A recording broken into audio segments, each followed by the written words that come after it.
नमस्कार. मी भाऊ तोरसेकर. तुम्ही बघत आहात प्रतिपक्ष. मित्रांनो, काल परवा कुठेतरी एक युट्यूबवर व्हिडिओ बघितला. त्यामध्ये कोणा पत्रकाराने किंवा युट्यूबरने तो अभिषेक काय कोण तो अभिजित दिपके आहे, त्याला विचारलं, तुम्ही अण्णा हजारेंना बोलवलं नाही का?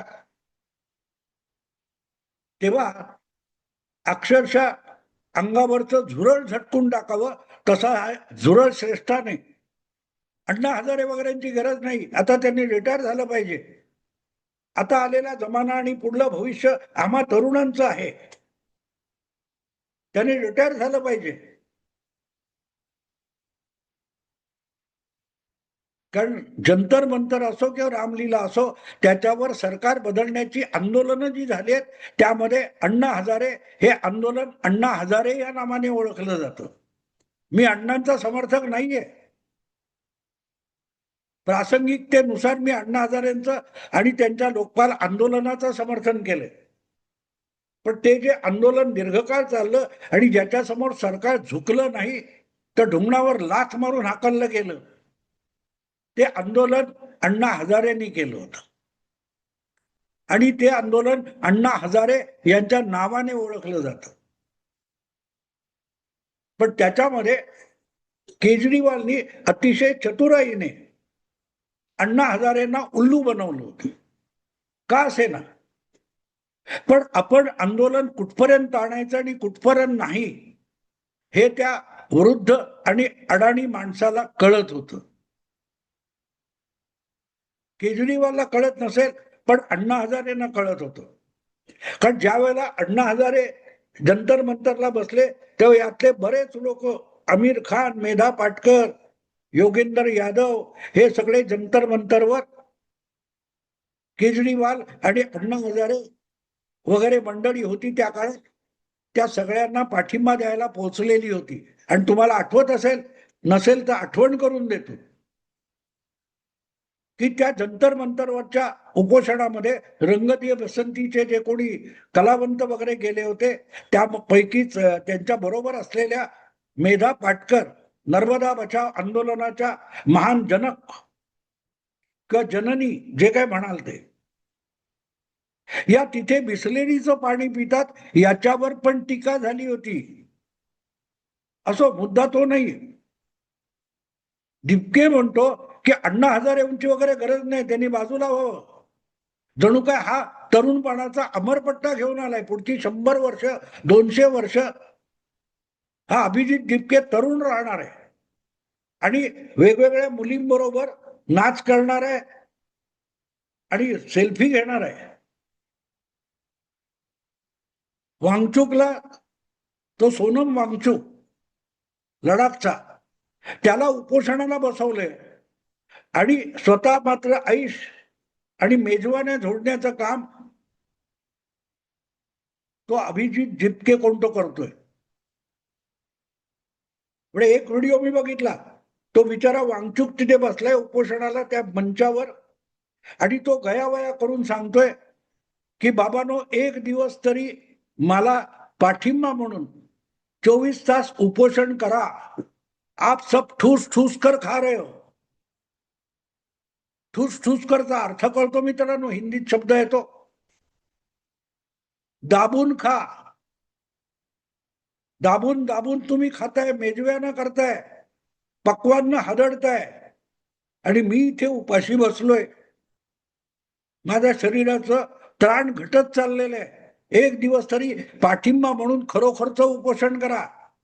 आणि हे ज्या व्हिडिओत दाखवलं होतं, त्याच्यातच दुसऱ्या बाजूला तो जो दिपके आहे, तो समोसा काय काय बदा बदा चावून चावून तोंडात खुपसून खातो, यथेच्छ ताव मारतोय.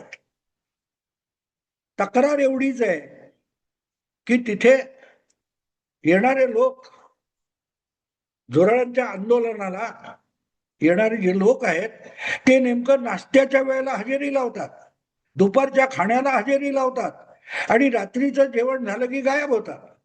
5-50 माणसं त्या जंतर मंतरवरच्या आंदोलनी उपासनामध्ये नाही. एक हिंदी पत्रकार आहे, मला त्याचं नाव आठवत नाही, पण त्याने छान हे केलं. कशाला रात्रभर आणि दिवसभर राहिलं पाहिजे? आंदोलनाचे पण वर्किंग अवर्स असतात. एखाद्या ठिकाणी तुम्ही नोकरी करता तेव्हा 24 तास, आठवड्याचे 7 दिवस तुम्ही त्याच कारखान्यात किंवा त्याच ऑफिसमध्ये राहत नाही.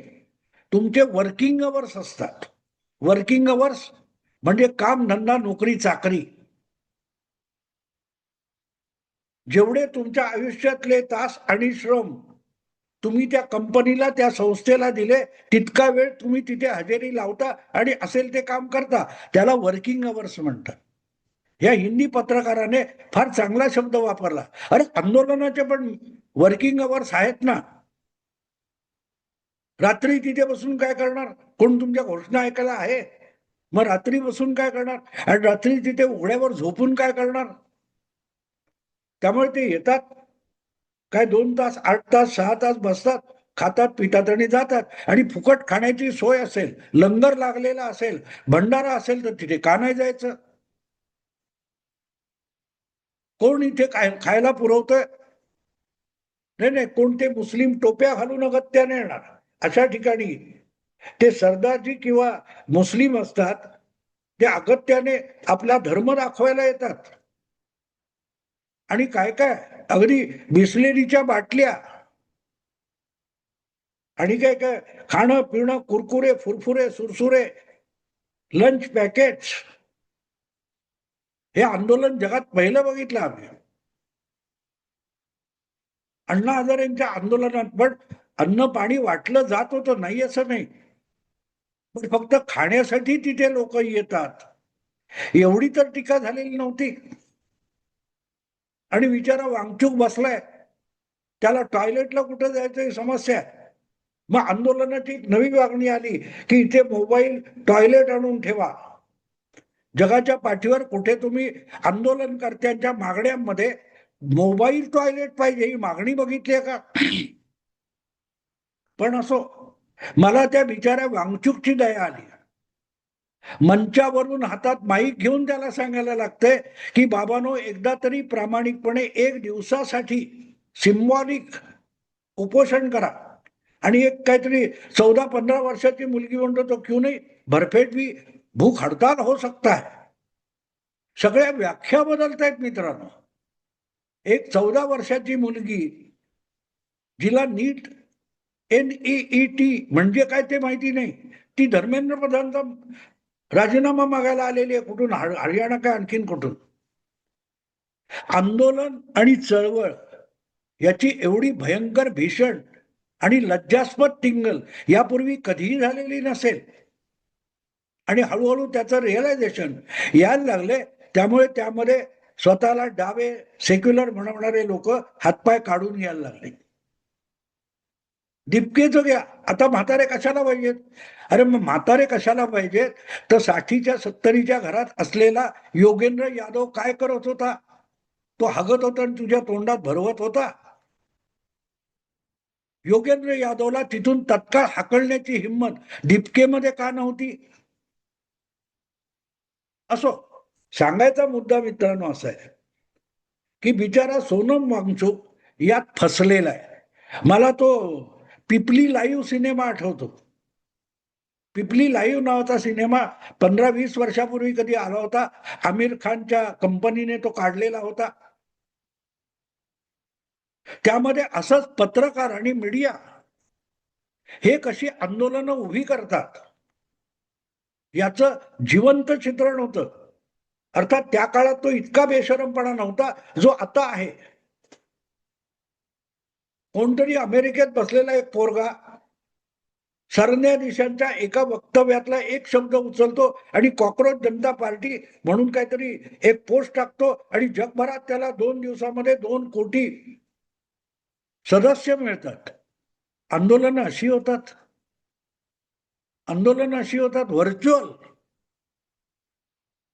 आणि 2 कोटी झाल्यानंतर त्याच्या गळ्यात पडलं घोंगडं. मग पहिला नाटक सुरू झालं. आता तो भारतात येणार आहे, त्याला अमेरिकेतून हाकललाय आणि भारतात आला की विमानतळावरच त्याला अटक होणार. कोणी अटक केली नाही. उलट पोलिसांनीच त्याला तिथे ताब्यात घेतला आणि थेट आणून जंतर मंतरवर सोडला, करा आंदोलन.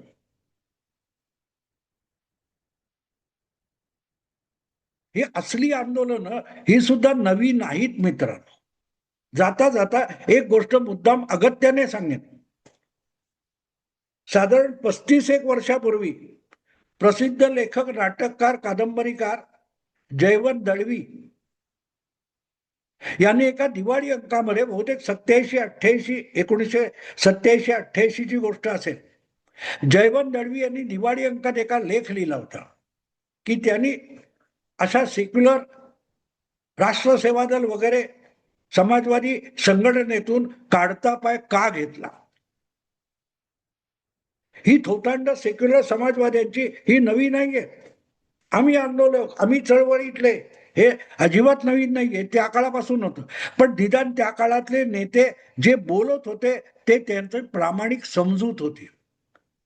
त्यासाठी जो त्रास सहन करायला लागेल, जी झीज सोसायला लागेल, जी पदरमोड सहन करायला लागेल, ती ते करत होते, बिनतक्रार करत होते. त्या लेखामध्ये जयवंत दळवींनी सांगितलेली 2 गोष्टी सांगेन तुम्हाला. गरीब वस्तीमध्ये जाऊन कष्टकऱ्यांना स्वच्छता सफाईचं महत्व समजावं म्हणून दर रविवारी जाऊन राष्ट्रसेवा दलाचे काही असतील 25-30 लोक, हे तिथे जाऊन ते तरुण, ज्याच्यामध्ये जयवंत दळवी स्वतः होते, साफसफाई करायची, घाडलोट, कुठेही लघवी करून ठेवलेली, कुठेही विष्ठा पडलेली, ते जाऊन साफ करायचं दर रविवारी. एक रविवारी यांच्या संस्थेचा, संघटनेचा काहीतरी वेगळा कार्यक्रम होता म्हणून ते त्या वस्तीत गेले नाहीत. दुसऱ्या रविवारी गेले तेव्हा त्या वस्तीतले लोक, ते गरीब कष्टकरी, यांना दमदाटी करायला लागले, तुम्ही गेल्या रविवारी आला नाही, तुमच्याबद्दल कंप्लेंट करावी लागेल.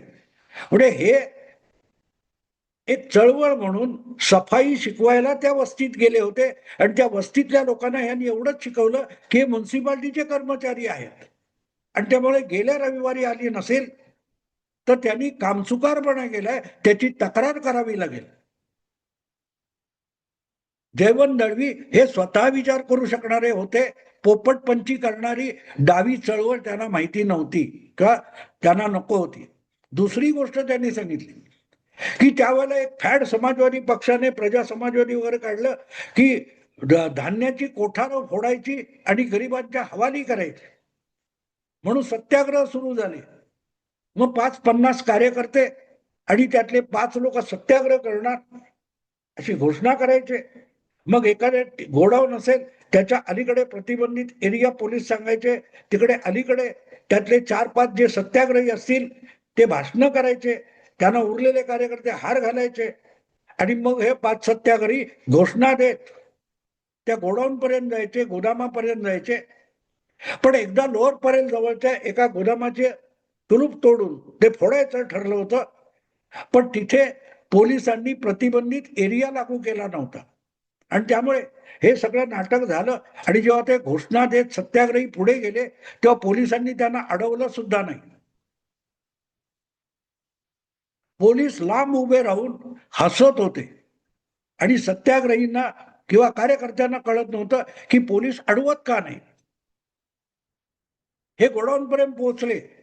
त्या जुन्या सडलेल्या गोडाऊनच्या दरवाजाचं कुलूप तोडण्याचा आटापिटा करावा लागला. ते गंजलेलं कुलूप तुटेना, कोणीतरी कुठून तरी दगड आणला आणि तो आपटून आपटून कुलूप तोडलं आणि जेव्हा गोदामाचं दार उघडलं तेव्हा आतमध्ये उंदीर, घुशी आणि फाटलेली बारदानं आणि अत्यंत भयंकर दुर्गंधी होती. त्यामुळे सत्याग्रही स्वतः जीव वाचून पळत बाहेर आले. आणि जयवंत दळवींनी सांगितले, या सगळ्या अनुभवानंतर ही आंदोलन आणि चळवळी यापासून मी कायमचा काडीमोड घेतला. तेव्हा या प्रकारची आंदोलन नवीन आहे तसं नाही. फरक इतकाच आहे की त्यावेळेला सेनापती बापट असतील किंवा राष्ट्रसेवा दलातले अनेक चांगले लोक, समाजवादी, प्रामाणिक विचारांचे पक्के लोक, पाखंडी नव्हते, प्रामाणिक होते. ते जे बोलत होते त्यांच्यावर त्यांचा विश्वास होता. त्यासाठी होईल तो त्रास सहन करण्याची क्षमता त्यांच्यामध्ये होती, इच्छाशक्ती होती. आजचे आंदोलन करते हे पेशेवर आहेत, धंदेवाईक आहेत.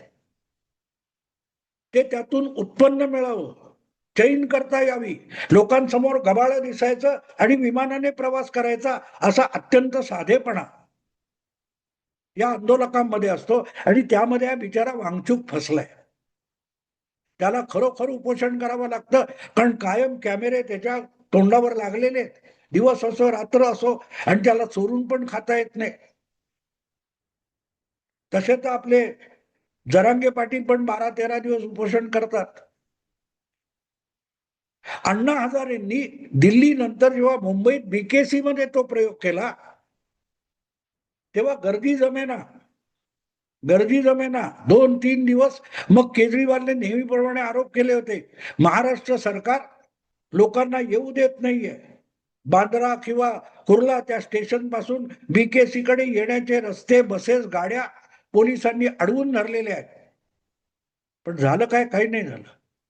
शेवटी तिसऱ्या दिवशी अण्णा हजारे बीकेसीतलं उपोषण गुंडाळून राळेगण सिद्धीला निघून गेले, पळून गेले. त्यासाठी अर्थात एक लॉजिकल कारण दिलेलं होतं. राळेगण सिद्धीच्या ग्रामपंचायतीने, गाव सभेने निर्णय घेतला की अण्णांचा जीव सारखा सारखा धोक्यात नाही घालायचा. आणि म्हणून बीकेसीवर पोहोचलेल्या राळेगण सिद्धीच्या गावकऱ्यांनी सभा घेतली आणि अण्णांना उचलून आम्ही घेऊन जातो. वास्तविकता अशी होती, अण्णा हजारेंना पण कळलं होतं की गर्दी समोर नसेल तर आपल्या उपोषणाकडे सरकार काय कोणीही वळून सुद्धा बघणार नाही. आणि त्यामुळे तिसऱ्या दिवशी अण्णांचं आंदोलन संपलं. मला तेव्हा बाळासाहेब ठाकरेंनी काढलेले उद्गार आठवतात. बाळासाहेब ठाकरे म्हणाले होते, अण्णांचं वय झालेलं आहे, त्यांनी उगाच अशा बारीक सारीक गोष्टीमध्ये आपले प्राण पणाला लावू नयेत. अण्णा हजारेंनी सुद्धा बाळासाहेबांची तेव्हा टवाळी केली होती. पण बाळासाहेब खरं बोलले होते. आज वांगचुक त्या अवस्थेत अडकलेला आहे की मला यातून कोण सोडवणार. दिपके तर मस्त पोटभर खातोय, ताव मारून खातोय, आणि मी बसलोय बोंबलत उपोषणाला. कारण वांगचुक फार सुशिक्षित आहे. लडाखमध्ये त्याची स्वतःची एक युनिव्हर्सिटी, विद्यापीठ आहे म्हणतात. बडा पढा लिखा ज्ञानी पुरुष आहे. अण्णा हजारे आमचे बिचारे गावंढळ, खेडूत, अनाडी. पण त्यांना एवढी अक्कल होती की जेव्हा सगळे आपला जीव पणाला लावून चैन करतात, तेव्हा आपण असल्या जंजाळात फार काळ फसू नये. म्हणूनच दिल्लीची रामलीला असो, जंतर मंतर असो, ठराविक वेळ झाल्यानंतर आपल्या मर्यादा ज्या आहेत, लक्ष्मण रेषा आहेत, त्या ओलांडून न देता अण्णा हजारे सन्मानपूर्वक उपोषण गुंडाळत होते. अनाडी, खेडूत, वांगचूक मोठा मॅग्सेसे अवॉर्ड, विद्यापीठ चालवणारा पढा लिखा, फसलाय बिचारा, आणि बाकीचे ताव मारतायत. अण्णा हजारे हुशार होते की नाही? वांगचूक पेक्षा नक्की हुशार होते. मित्रांनो, आता थांबतो. आवडलं लाईक करा, शेअर करा आणि प्रतिपक्षाला सबस्क्राईब करा. नमस्कार.